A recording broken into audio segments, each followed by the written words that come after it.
people aren't aware of their beliefs. They just mosey on through life. But when you are becoming an entrepreneur, when you're going to be in the spotlight, the beliefs start to come to the surface and you really have to work through them, because if you don't, then you are going to not achieve the goals that you want to achieve, because you are going to be holding yourself back. Welcome to Reclaim Your Voice, the podcast for business owners who are ready to be heard, speak on stages and podcasts, and to become genuinely known for what they do. I'm Savannah Madden, confidence and speaking coach for founder-led businesses, and I help you find your voice, own your expertise, and speak in a way that attracts the right clients and opens the right doors. Here we talk about finding your voice, building the confidence to share your message, and doing the real work that gets you recognised by the people you're meant to serve. If you've got something important to say and you want the world to actually hear it, you're in the right place. This is Reclaim Your Voice. Hello and welcome back to the show. I am so delighted to be joined by an incredible guest today who is an identity coach for ambitious women, and she helps them recalibrate their identity and nervous system. And that is usually what is capping their income, their visibility and their growth. So Kirsty Mason, welcome to the show. Hello, thank you so much for having me. I've been really looking forward to chatting to you today. Yes, me too. So I always like to start at the beginning with my guests and let you kind of talk about yourself in your own words. So can you tell us more about what you do, who you are and who you help? Yes. So as you rightly said, I'm an identity coach for ambitious women, and I support women not to get more strategy within their business, but to make the strategy in their business work. So a lot of women, they know what they're doing in their business. They know exactly how to get clients. They know exactly how to make money, but it's just not working and they don't understand why. So they start to look at doing some more content creation. They start looking at doing more visibility strategies, and they start looking at the business itself, but they don't look at themselves. And usually the problem is within their nervous system and their subconscious beliefs about themselves and their business and success that are actually holding them back. So I support them to identify what is going on with their subconscious mind, what's holding them back. I support them with their nervous system, because if their nervous system isn't aligned with the goals that they have, they're going to sabotage themselves. And then I support them to become what I call their main character, which is their badass main character identity, the one that is running the business, feeling amazing, having all the clients, and just living their most amazing, fantastic life. So I support them with that to basically break through their income ceiling and to get more visible, which is what we kind of need to do when we want to grow a business. Yeah, definitely. I love the fact that you use the phrase main character energy and that you're helping your clients become the main character of their life. Purely selfishly, because I come from a performing arts background and I always used to love playing the main character. So it really resonates with me. I really enjoy it. It's so interesting what you're saying though, Kirsty, because I think there is probably not one person out there right now that hasn't had that kind of problem at some point in their career or at some point in their business journey.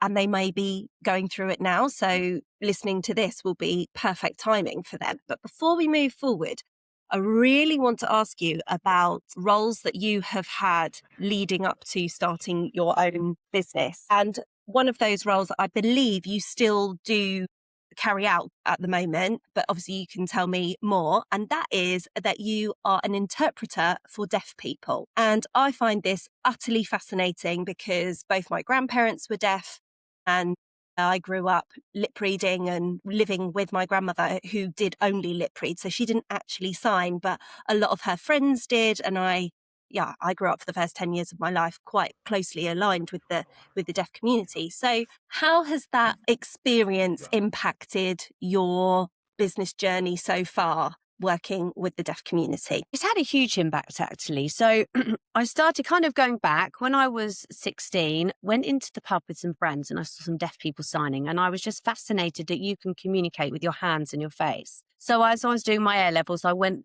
on and learned level 1, level 2, and got a job at my local deaf school and then continued from there. And I absolutely loved doing the job. I love being able to support people. I'm a real empath. I like to care for people. So I kind of fitted very well within that role.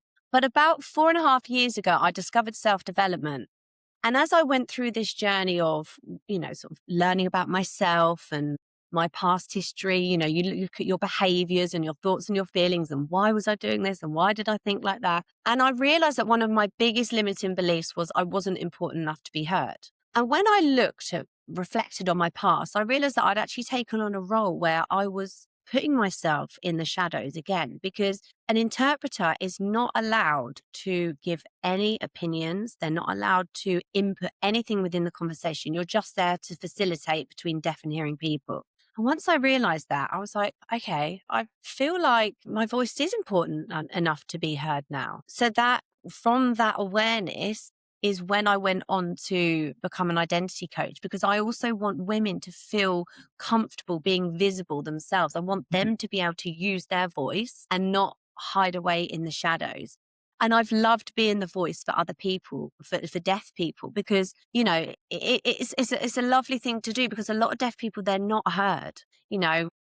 For example, the NHS, they will provide interpreters, well, not the NHS, but a lot of companies will provide interpreters of spoken language. But if you were to ask for an interpreter for a deaf person, they won't provide it, even though it's a British Sign Language. So it's a recognized British language. It's just very different when it's spoken language and deaf. So being able to be the voice for somebody else has been amazing. But now I have found my voice, I want to support women to find their voice as well. So it's kind of leading from one part of me now kind of becoming something a little bit different. But I do still do a bit of interpreting now. But yeah, I'm definitely going to be sort of leaving the profession at some point, because I really love the coaching. Yeah, that's completely understandable. I don't think many entrepreneurs have the same role ever at any point in their business growth or in their career. And because as entrepreneurs as well, we're just constantly evolving all of the time. And Yeah. it's predominantly because we evolve into our next identity and we have to leave an old one behind because we've grown so much, or we've developed so much, or we've increased our knowledge so much that we no longer really recognize the identity that we had before, right? So Yeah, I just want to definitely. ask you one more question about the deaf community. So working so closely with people in that world, obviously an enormous barrier for them is going to be lack of resources if they're not eligible, or not entitled to having an interpreter, which I literally cannot believe.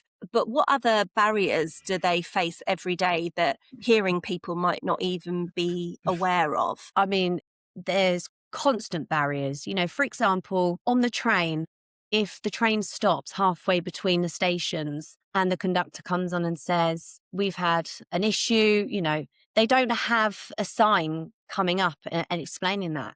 So a deaf person, for example, would be sat on that train, seeing lots of people talking or lots of commotion or, people looking confused, but they don't know why, because they haven't been given access to that communication. And hearing people don't understand that. There's so many situations where hearing people don't understand. Another thing, we pick up, and our children pick up on so many things as we grow up because we hear them. The TV's on, you hear the sound of somebody shouting something outside, you hear your parents talking, you hear your friends talking, and we learn information indirectly from what we hear. Deaf people will only know something if they are told directly. And unfortunately, because of that, that's why I think maybe the deaf and dumb, the old way that people used to label deaf people, would come in. Because firstly, the way that they speak, but secondly, because, they didn't have the information that we had. But if you don't tell them directly, they're not going to know. They don't have that ability to pick up on conversations. Like, if you're walking through the street, for example, and you hear somebody talking about something they've just read on the news, what are you going to do? You're going to pick up your phone and you're going to Google it, and you've learn about this situation that's going on in the world. But that's not going to happen to a deaf person. So it's just little things like that. It's that they're not behind, they're not stupid. They just need to be given the information directly by somebody. And we take for granted how much we actually pick up throughout our everyday life from our surroundings. Yeah, it's so true, isn't it? Because even with my little boy who's 2.5, the amount of things that he picks up that, maybe my partner and I have said And we're just like, how does he know that? And, oh, yeah, we were talking about it the other day. It's something that hearing people would absolutely take for granted. And I'm so glad that the D&D phrase has been left in the past now, because it's just not a way to reference somebody, is it? No. Especially when they have a disability. It's just so fascinating. Anyway, we could do an entire episode about that. But let's move forwards, because I really want to talk more about your identity coaching and delve into how you're helping people find their voice as well. One of your own limiting beliefs was that you weren't important enough to be heard.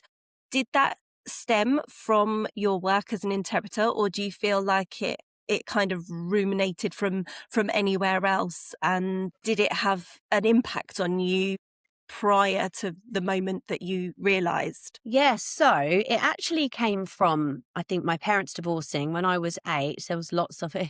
It's like, oh, the parents divorced. It came from that. Um, but yeah, I felt that during that time, I wasn't heard and my emotions and my feelings weren't accepted. And so therefore, I created this belief that I wasn't important enough to be heard.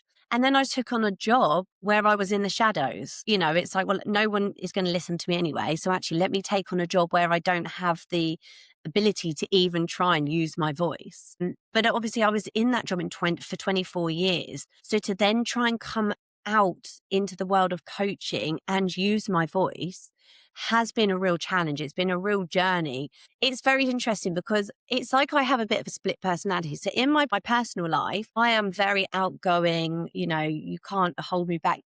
Give me a microphone. I'll be doing karaoke, whatever. But in professional life, it's very different. I feel like I don't know whether I think, again, one of my other limiting beliefs was a fear of judgment. So I think that very much matched with worrying about what other people think with me coming out of the shadows and into the spotlight. So it's been a real journey to be able to do that. But the fact that I have, and now feeling the way that I do, I want other women to feel the same way. I don't want all these women to be sitting on these amazing ideas, these amazing personalities, and just hiding away because they're worried about what somebody thinks. They feel that, what they have to say isn't important. Every single woman in this world has something important to say, and every single woman in this world has something important enough that somebody else needs. But I feel that we hide away because of our conditioning, because of, maybe we're mums and we just feel like we've got to focus on the family and everybody else comes before our own needs. But I want to teach women that there's a different way, that they can come out of the shadows, they can be put in the spotlight, and they can have everything. And their voice is definitely important enough to be heard. Definitely. Hear, hear. So when you're working with your clients, you said earlier that you do a lot of subconscious work. So for anyone listening that isn't quite sure what that means or what sort of thing they might be getting themselves into, can you explain to us a little bit more about what you actually do with your clients to get such fabulous results? Yeah. So our subconscious mind holds our experiences, our past situations that we've been in, the things that we learn about ourselves, other people, and the world around us. It's stored within this part of our brain. And as we grow up, we hear things from our caregivers. So most of this comes from caregivers, because obviously as children, we're unable to logically think otherwise when we're told something. But all these experiences, all these things that we hear from our teachers, our friends, what somebody has said about us, get stored in this certain part of our brain called the subconscious. And that's where it creates a belief system about what we think about ourselves and other people. And as we go through life, it's kind of like, do you remember back in the day? This is showing my age. When you worked in an office and they had the filing cabinet rooms. Yeah, remember that? So every situation we've experienced, everything that has been said to us gets put in this filing cabinet. And as we go through life, the filing cabinets get bigger and bigger and bigger. And it shapes what we think and what we do and how we behave. So the example, going back to my situation, I'm not important enough to be heard because I had experienced something with my parents separating. I had created that belief. So therefore it held me back. And what I'm finding is that when we go through life, like some people aren't aware of their beliefs, just mosey on through life is absolutely fine. But when you are becoming an entrepreneur, when you're going to be in the spotlight, the beliefs start to come to the surface and you really have to work through them, because if you don't, then you are going to not achieve the goals that you want to achieve, because you are going to be holding yourself back. You're going to be telling yourself that it's not possible for you, etc. So it's really important to work on the beliefs and challenge everything that we think about ourselves, because a lot of the time when you think to something about yourself or about somebody else, what usually happens is that if you really reflect upon it and you dig deep, it's a very outdated belief anyway. It's not something that we truly believe, but because we've been told by somebody that's what we have to believe, then we go through life thinking that's it. But actually, when you go through self-development, when you do challenge all of these beliefs, you think, well, actually, no, that's not true. Actually, it is possible for me to go and stand on the stage. Actually, my voice is important enough to be heard. Actually, I can hit £1 million in my business. All of these things are possible, but we limit ourselves because of what we've learned. So the subconscious mind, you can rewire. You can completely disprove all of the beliefs that you have about yourself, rewire them for success and overflow and abundance. How amazing that we've got this way to be able to get rid of loads of those things. Because in my experience, when limiting beliefs have come up, like, oh, hi there, thanks for joining me. Right. Let's get rid now. I've always been taught that, you've got to find some evidence to back up whether these limiting beliefs are true or not. And I was told 4 pieces of evidence you got to find to prove whether it's true or not.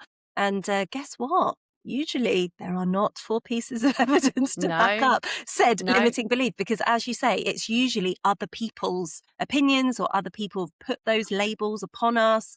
And I'm sure most of the time, not intentionally, but, both of us as well, we come from a generation of people that have probably got lots of different beliefs as to how the sort of world is working now. Mm-hmm. We're much kinder to ourselves, hopefully, now, or at least we're all trying to be, aren't we? Yeah, So definitely.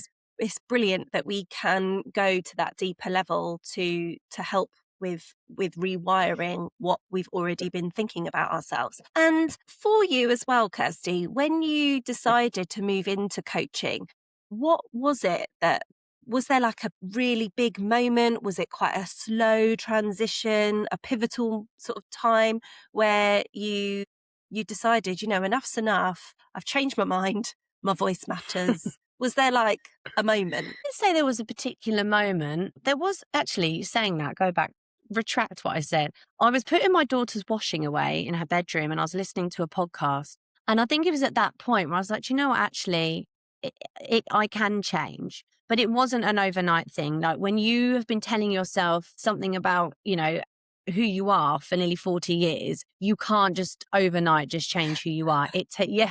not like that. Yeah. It's like, yes, let's flick that switch. Now I feel Sure. amazing. It takes a lot of work, but it's consistent work. Even now, I don't know about you, but when, maybe things are feeling a little bit difficult in the business, like I sometimes find like the beliefs start to try and creep back, Dude, but I don't they? have They're to. pesky. They They're are. so pesky. They are, and they will, but it's the work that you do on yourself that is going to help you to challenge those beliefs and to work through them. And as you say, look for that evidence. Take your thoughts to court, it's called. It's like, where is the evidence that I can't? I love that phrase. I've not heard that. That's brilliant. Take your thoughts to Yeah. court. Right, got it. Yeah, exactly. And that's what I always do. Take my thoughts to court and I challenge myself. And like you say, there's never an opportunity to find any evidence that I can't do something. So yeah, so that's really kind of, it wasn't exactly a pivotal point, but it's more the constant work. And it was that slow transition. And once I worked through myself and my beliefs and my feelings, it was like, okay, now I feel really good. Now I've got to teach other women to do the same thing. I love that. So it's all come from, I think it's quite clear that it's all come from your own experience and your own journey, but it's one thing going on that journey yourself, and it's another thing thinking, I'm going to share that with other people. And I think that's Hmm. what makes great coaches, isn't it? That you reflect on your own experiences and then you want to pass on all the things that you've learned yourself. And as Yeah. coaches, we're always growing, aren't we? We're always trying to get more knowledge. We always want to be better, be able to impact our clients Yeah. even more positively. So yeah, it's just so great. I'm finding that a lot of people are saying that they think they need more confidence, more qualifications, more proof that they're, eligible to take up space. But when, you say you work with incredible people, so do I, like can't move for them, you know. But what is actually going on when someone feels that way? Is it just limiting beliefs? Is it just what's happened to them through their past? Or is there anything else going on there, would you say? Yeah, so the nervous system has a massive impact on how we feel. And the nervous system is our body's signaling system to make sure that we're safe. So, back in the very, very, very olden caveman days, our nervous system was there to make sure that we were safe from any predators. But it was ultimately is to keep us safe. So, if we don't feel safe being visible, then we are obviously not going to put ourselves forward for podcast. We're not going to be, the one in the networking event that's working the room. We're going to be holding ourselves back. So it's the nervous system. You can connect with that yourself. It's the sensations you get in your body, and that is how it communicates with us. So I always say to my clients, a lot of women say, I really want to hit 10K months. And I'm like, okay, that's great. But do you feel safe with 10K? And the way that I ask them to do that is just to sit and ground themselves for a couple of minutes and just think about and say to themselves about earning 10K every single month and just seeing that money coming in and what they would do with the money. Now, if they get any kind of sensation in their body, usually it's sort of below the belly button, it's in the stomach. If you get any like dropping, any contractions, any whooshing feelings, anything like that, that is your nervous system telling you that it does not feel comfortable with 10K. So therefore, you're not going to make 10K, because what it will do is it will sabotage you. It will stop you from saying yes to the opportunities that could potentially make you that money. It's going to stop you from showing up on social media every day because potentially you're going to make the sales that are going to make the 10K. So it's the nervous system is just as important as the belief system as well. I'm so glad you said that. I've been talking quite a lot about the nervous system recently and all about overcoming your nerves to be able to step on stages, go on podcasts, all the similar things that you were just talking about there, and about how our bodies are programmed to keep us safe, which is so fabulous, isn't it? But really annoying when we want to, push ourselves into doing something and we haven't quite calibrated ourselves, or we don't have the tools, that you're talking about yet Hmm. to be able to calm our nervous system so that we can move ourselves forward into whatever it is that we're going to do, or take different steps, whatever it may be. And I think most of people out there at the moment who are struggling with things is because our nervous systems are shot to pieces, aren't they? With everything going on, the world's on fire, there's politics here and this, that, and the other Yeah. going on there. And we've got money to make, jobs to do, parents to take care of, children to look after. There's just so many things, isn't there? We need to be looking after ourselves, don't we? And so what kind of shifts have you been seeing in your clients? Have you got somebody that you could give us an example of what kind of vibes they were, where they were in there before, if you like, and then they've evolved more into their main character identity and are starting to leave their old identity behind? Have you got like a lovely example you could give us of somebody who's had a fantastic experience? I do. So I started working with a lovely lady. She's gorgeous. In October last year, she saw me speaking at an event and it really resonated with her. So she signed up to work with me and we worked on her nervous system. So she's got 3 businesses. And one of her businesses is that she really would like to start growing. So she wasn't getting enough clients in that business. And anyway, we did loads of nervous system work and she now gets inquiries and clients signing with her every other day because of the work she's done. I just want to say this, she hasn't changed any strategy in her business. Her offers are exactly the same. What she does is exactly the same. Her business model has not changed at all. But what she has done is she's worked on herself. She's worked on her nervous system. And as a result of that, she is getting completely different results in her business. As I said, she's getting inquiries. She's going to networking events. And because of the way that her nervous system is now, she's become magnetic. So people are coming to her and inquiring with her. People are approaching her at networking events. People are signing with her. And she's showing up on social media every single day completely differently than she was. She's now talking about herself in a much more, even though she knew what she did obviously was amazing, but she's talking about herself in a different way from that certainty and confidence. And she's getting different results. And this is what I'm saying. You don't always have to think about, right, I need to do something different in the business. Look at yourself. She's a fine example of that. Did nothing different in the business, did the work on her nervous system, and has had the most amazing results. It's just so great to hear, isn't it? Because a lot of the time, there isn't any issues with the offer or the strategy or anything like that. And it's whether you've got the self-awareness really to sort of take a look in the mirror and say, oh, I think it might be me that needs a little bit of the assistance here. So that's amazing. That's really great to hear. And what do you think for yourself has changed for you over the years for you to step into your main character identity? So I've really connected with my spiritual side. I've always believed in the law of attraction and the universe. I was introduced to that in 2008, but I've really connected more with like the spiritual side of me. And when you feel supported by something greater, something out there, it makes you feel a lot more comfortable in yourself. It makes you feel like you're not alone. It makes you feel that whatever happens, everything is going to be okay. And when you are rooted in those beliefs, you can become your main character because you know that whatever happens, if you can see and you can feel your future, it is in the path and you will get there. You will become that main character. So that is really where my beliefs in, spiritualism have helped me to become my main character because I just feel trusted and supported by the universe that she's going to get me there. It's a she. I love that. That's brilliant. She's a she. Of course she's a she.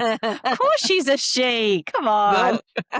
Absolutely brilliant. I am also in touch with my spiritual side. So it's always really nice to speak to people who are trusting, believing and looking, in all sorts of different areas, I would say, because I'm a little bit sometimes like, where is this like energy coming from? It's I'm always a bit like curiosity. It gets the better of me and maybe distracts me a little bit sometimes. But there we go. But let's talk just a little bit more about voice and using our voices, because for me, voice is everything. It's underpinned everything that I've done over the last couple of years in this business, and my entire career has been based on my voice from my performing arts background.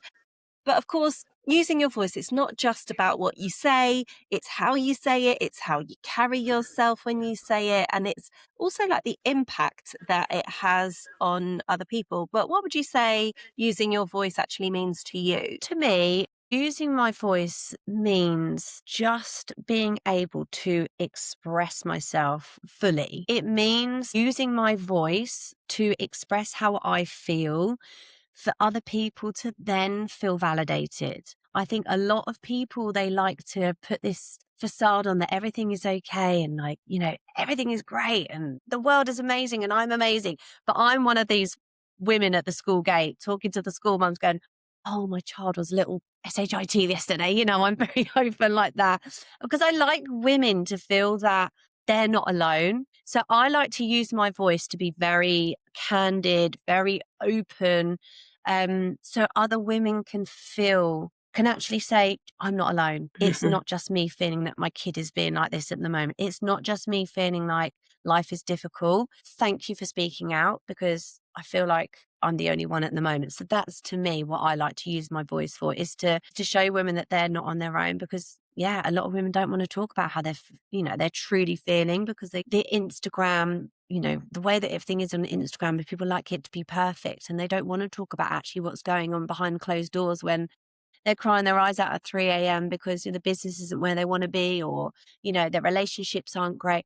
I like to talk about that kind of stuff because I want women to know that I'm going through it too, and it's okay for them to go through it. And I like to show them then that I will come out the other side, because I believe that whatever happens with me, I will come out the other side. So I also like I'm a generator in human design. So I like to show people, that is my role, that actually you can feel like this, but with your voice and the inner work that you can do in yourself, you can come out the other side. And do you think that narrative is slightly shifting on social media in 2026? Do you think that people are showing up a little bit more authentically to try and cut through like the AI slop, and that it is becoming a little bit more widely acceptable, for want of a better word, to be a bit more yourself? Or do you still think there is a lot of polished content that, everybody just wants to be perfect? I think there's still a lot of polished content. I do think people like to talk a little bit more about behind the scenes, but I don't think the behind the scenes is the real behind the scenes, if you know what I mean. Yeah. I think, it's not truly what's going on. I think I have seen a couple of posts where people were very open, and it got some great traction from other people saying, thank you for saying that, because I'm feeling the same way. But I don't believe we're fully open just yet. I still feel that there's this mask that a lot of people are still wearing. And one of my final questions, Kirsty, is a question that I do ask, and it is a little bit similar to the question before that I just asked you, but I do think there might be a slightly different answer. But what does reclaiming your voice look like to you? Reclaiming your voice, for me, means finding it again. So as a child, we don't hold back, do we? We are pirates in a game. We are policemen and policewomen. We are using our imagination all the time. We're saying what we want to say. We don't hold ourselves back. We tell ourselves that we're going to be whoever we want to be. Then with adult life and experiences, that gets completely diluted. Trust in ourselves gets smaller. We start telling ourselves, because of our experiences and our subconscious belief, that we can't do certain things. So for me, reclaiming your voice is kind of like going back to when we were a child, and back when we fully believed that we could be whoever we wanted to be, whether that was a doctor, a pirate, whatever, but just feeling that like real deep connection with that voice again, that as we did as a child, and just bringing that into adulthood and be like, do you know what, we can be whoever we want to be. Anything is possible for us. So that's kind of what reclaiming the voice means to me. Love that, and I think that's a great place to start wrapping things up. Thank you so much, Kirsty. So where can we find you online? Where are you hanging out the most? Yeah, so I hang out on Instagram. My handle is Kirsty_Mason_coaching. So come and chat with me, come and say hello. I'd love to meet all of my followers. I will voice note you to say hello. I like to connect with people because, we're living in this digital world now, and we wouldn't go into a room and not chat with most people in that room. So I'm very much quite chatty on Instagram. Fantastic. So let's all go and follow Kirsty so that we can get a nice voice note from her. Thank you very much. Excellent. Well, thank you so much for all your incredible stories and all your amazing tips and advice. It's been absolutely brilliant. So thank you so much for joining me. No worries. Thank you for having me. Thank you so much for being here and for listening to this episode of Reclaim Your Voice.